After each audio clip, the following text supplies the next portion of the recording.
As of 2021, the Roomba has been around for nearly 2 decades now, and iRobot themselves have been around for over 3. So today I'm making a video explaining the evolution of the Roomba as the years have gone by. As you can see, I don't have the oldest Roomba, which is the 2002 floor vac model, or the newest one, which is the S9. But I do know the basic facts about them, and I'll explain them in contrast to the other models. If you guys want to see just a comparison of those two, I highly recommend checking out Chris's review on Vacuum Wars of the original Roomba and the S9 Plus. He did a spectacular job with that review, and I highly recommend you check him out. So the original Roomba was kind of an experimental model, if you will. It had many differences to the Roombas you see today. For example, it did not have the ability to dock. There's no dock that goes with it. The dustbin is 2 chambers, 2 separate chambers, because they were still kind of working on that idea at this time. And even with the 4000 series, for example, they kind of kept the 2 chambers idea. They have the big chamber and then the little one here. Obviously, it was way different there. They had 2 separate containers for the original one. And the original one did have a few variants, like the Pro and the Pro Elite, which were not too different. They just had a few more features like Spot and Max and a remote. But for the most part, those 3 were the same. The original Roomba had very similar navigation to these 4000 series, which I'll explain more about in a minute, except it had a tendency to randomly start circling depending on the room size you selected. That concept was later replaced with dirt detect. It's the little sensor under there that detects, and whenever anything touches this, it senses it and it starts going in that direction until it doesn't sense anything else hitting that sensor, and then it continues cleaning as normal as it would. This is actually a scheduler 4225 model, but it has a discovery plate because it's a remanufactured one. The flagship of the 4000 series was the schedulers, and it came with a few variants. There was a few variants of the scheduler. There was the 4225, there was the 4260, there was the 4230. What really separated the scheduler apart from the other ones was this bad boy, the scheduler remote, which allowed you to schedule it. At the time, you could have gotten the cheaper Roomba 4110 and just got the remote, and you would have been golden. You would have had all the features as the scheduler series. Now, I'll say this. The original 400 model, which is probably the lowest, like the budget model at the time, because it only had the clean button. The 400, I don't know if this would work with it, because that doesn't have a Spot or Max button, but it's possible that you could be able to activate Spot and Max and dock. I know there's a video on YouTube showing it docking through the remote, which is pretty cool. But yeah, it's unknown right now if the remote would work with like the 400 series. Overall, the 4000 series, it was a pretty big step up because they upgraded the dustbin system, and it's basically the same to similar dustbin system you see today. Obviously, they improved it significantly since then. Yeah, the wheels. So something that's different about the 400 series, the wheels do not have sensors that they're down. The 500 series and up have sensors to where they click, and if they're not touching the out, it'll say, please inspect and clean Roomba's wheels. This had kind of more of a robotic beep tone, whereas these guys kind of evolved to a different beep tone, as many of you probably know. This was the big upgrade, in my opinion, out of all of these. This was the one. And they still use this, like, this is a 500 series. There's the 500 and 600 series. This is a 600 series robot, honestly. It's a 530 model, as you can tell. But look at this. It's got enhanced cleaning head module, 600 series brushes, and it's got the AeroVac bin. This is a 614. Obviously, it's not. It's 530, but it's the equivalent to a 614. They're still using this design today. They have not changed this design. This has been going... I mean, obviously, they had the different brush housing modules. They had, like, the red one that came with this. This one's obviously upgraded. They had the standard filters. They had the standard dustbins originally, which were very similar to this type. But then they upgraded it, finally, to one single chamber. Still have the dirt detect sensor. Another difference is, like I said earlier, so something different about these two is these ones, they go up like that. They're pointing that way. These ones, they're pointing that way. They're going the opposite direction. See, these ones go down like that. These ones go like this. And you can hear these ones. Those are relay switches that tell it when it's down. This doesn't have that. This one this was a big upgrade to that one as well. Yeah, this one is much more modular. You can literally just remove this, both wheels, and the side bush module with a few screws, and there's no rewiring necessary. This one's much more complicated to get it open and get all the modules apart. They changed the battery design. This one has, obviously, this type of battery. These guys move on to this type of battery stock, which is a little different, obviously, compared to the original one here from the 400 and original series. So yeah, and then they kept this until the I series and S series. They kept this battery design up to the 900 series, and they still use it today in the 600 series robots. Now, another thing that was new from this to this was this one had onboard scheduling.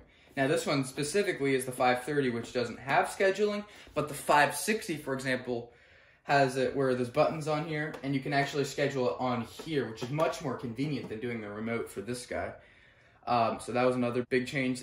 They removed Max on this, but they did use Max on one of their 600 series robots, which I'll explain in a minute. So the first wave of 600 series robots were the Roomba Professional series, which were the Roomba 610, the 611, and the 625.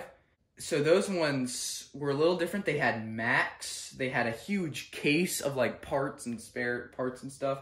They had high capacity sweeper bins. They had all sorts of cool stuff. But to be fair, they weren't too different. Other than like Max mode, they weren't that different from the original 500 series. I believe they had black cleaning head modules, but they weren't as good as the enhanced cleaning head modules, the gray ones. Then the second wave of 600 series robots was the 620, the 630, and the 650, that whole series. The ones with the green ring. Now, the 650 was not too much different than, say, the 560. It just had, you could literally get a 560 and just give it an AeroVac filter, an AeroVac dustbin, and the enhanced cleaning head module, and bam, you basically have a 650 right there.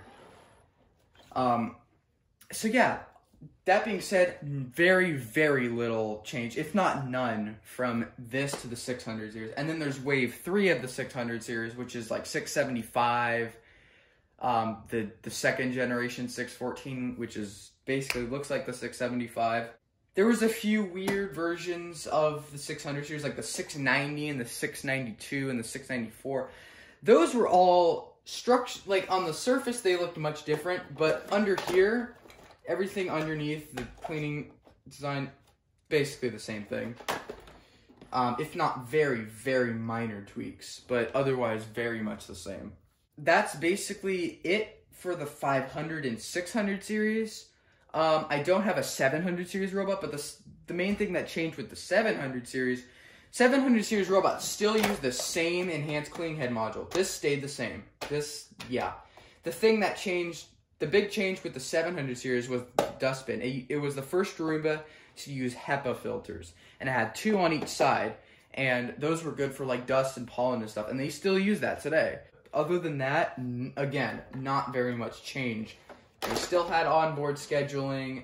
Okay, so one of the big changes with the 700 series, one of the big upgrades, was they introduced the dirt full sensor. Now, they kind of attempted this idea with some of these 400 series, or the 4000 series robots, but it was, I wouldn't really consider that like a big upgrade, because that did not get passed on to the 500 series or the 600 series. It was literally just a light that would flash, and if there was too much stuff blocking it, it would just show up right here inside. I don't really think that was too effective, to be honest, but the 700 series really got it started with the dirt full sensors. Basically, it's a sensor in the dustbin that sees if there's stuff blocking the main, the front of it, where it all piles up. If there's stuff on the front, it's going to see that, and the dirt full sensor is going to light up. This was passed on to the 800, 900 series, and the i7, and they still use it today with the S9. That has never changed. So another thing that changed from the 600 series to the 700 series was the dirt detect. 4,500 and 600 series, they go in circle motions for their dirt detect. 700 series and 800 series minus the 890 series. But the 700, 800 series, they go back and forth, change back and forth like this. That's their dirt detect now. And it changed actually again with these guys, and I'll explain that in a minute. In my opinion, another one of the biggest upgrades, probably not as big as this, but was to 700 to 800. 800 was a big upgrade because the 800 series, they came out with a brand new brush design, and these aren't even brushes. This was the first time iRobot started using the silicone rollers, which they call the extractor bars. Now these are much, much better at resisting hair tangles than the old bristle brushes.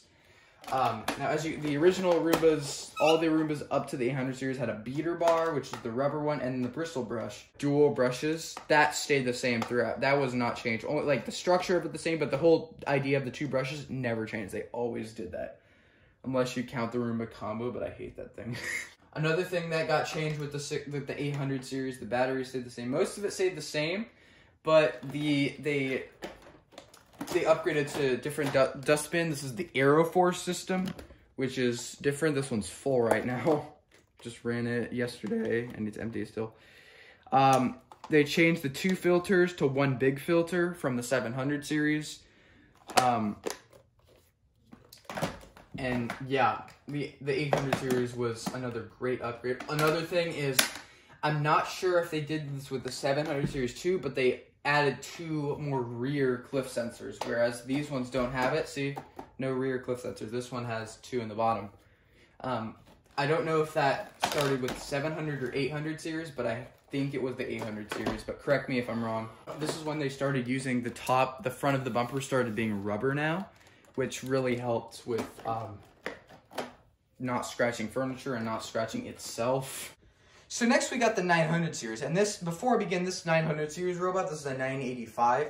I actually have a few of these because I'm going to be reselling all of these as a summer project. I got all of these for parts on eBay, and I've refurbished them, and I completely got them working. I tested them. They probably needed cleaning, obviously, right now. I'm going to clean them right before I ship them, though, but they're for sale.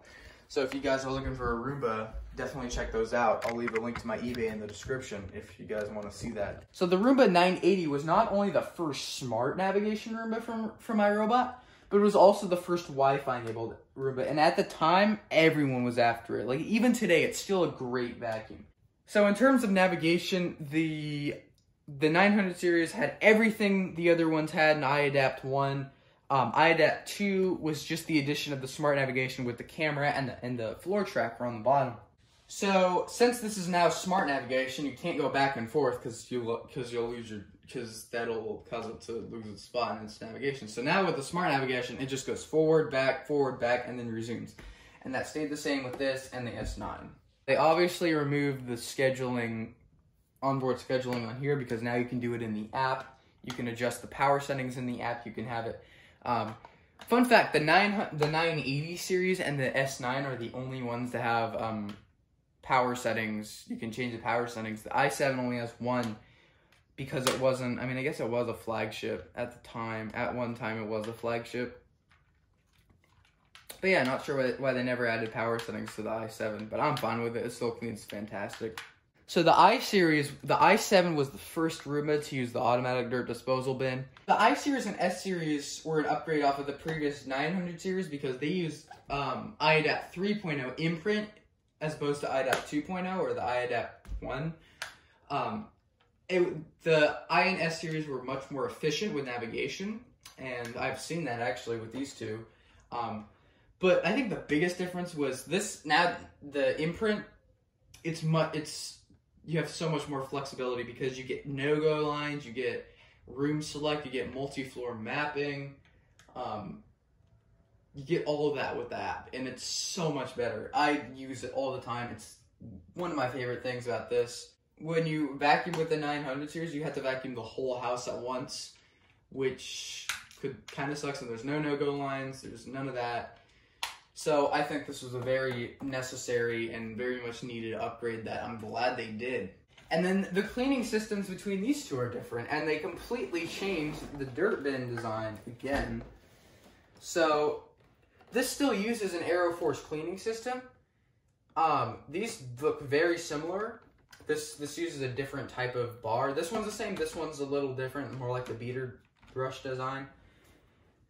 This is similar. This whole module is very similar, still Aeroforce, but this one just upgraded to be a little better in structure, minor tweaks. It now opens from the side as opposed to like this. I'm guessing that was so that the bottom, it could gather more garbage off the bottom. Another thing that they added onto this guy was this little piece right here, which I believe like helps, like, it's like a shock piece that like gets rid of all static electricity in it, which is pretty neat. Another thing is the dustbin. They changed it so now so basically another big change between this and this was these have the suction motor in the dustbin. With the i7, the suction motor is now right here. The suction motor is no longer in the dustbin. And that allows for the dustbin to be washable. You can now put this in the sink and wash it, which I use all the time. Obviously, take the filter out. There's the filter. It's still HEPA. It's different in size, but it's still HEPA. It's still good.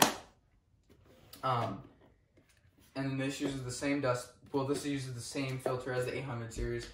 But yeah, this is now washable, and I think that's another huge step up. By the way, keep in mind, even this newest i7 is using the same exact wheels as this older 500 series. Same exact wheels. These did not change. Another minor difference, obviously, is just these lights. This new light design is so great. There's like 6 or so lights in here that are white. There's like red ones, there's blue ones for going home.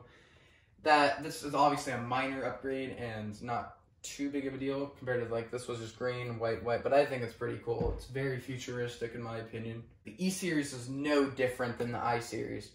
Everything stayed the same except just no smart navigation, no compatibility with the auto empty bin. But other than that, the cleaning system, the dustbin, everything else about it was completely the same. Okay.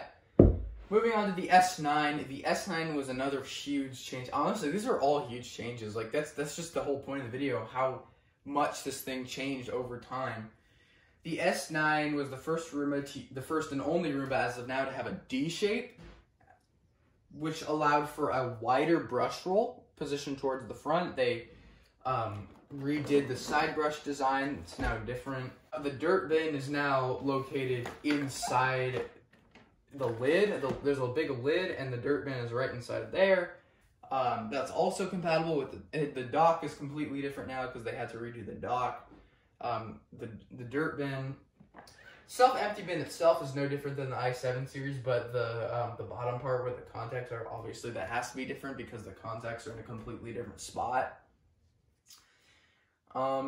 But yeah, but navigation-wise, this and that are pretty much the same, I think. The S9 can cover more in one pass because it has a wider brush roll. It can take wider turns as it goes, but it still gets the same amount in each pass as this. But other than that, there's not much different about the navigation. It still has the no-go lines. Oh yeah, and the S9 has, obviously, the power settings like the 900 series does. I'm not sure how many. I think it has like 4, but I'm not 100% sure. I don't have one. I can't test that. The S9 has been out for about 2 years now.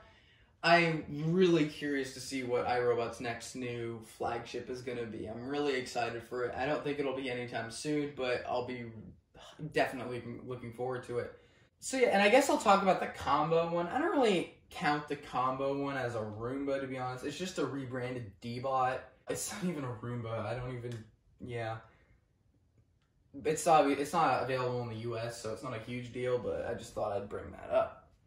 So yeah, that basically sums up the major differences between the series and the Roombas and explains the evolution of Roomba over time. Thank you guys for watching this video. Hope you guys enjoyed, and I'll see you guys next time.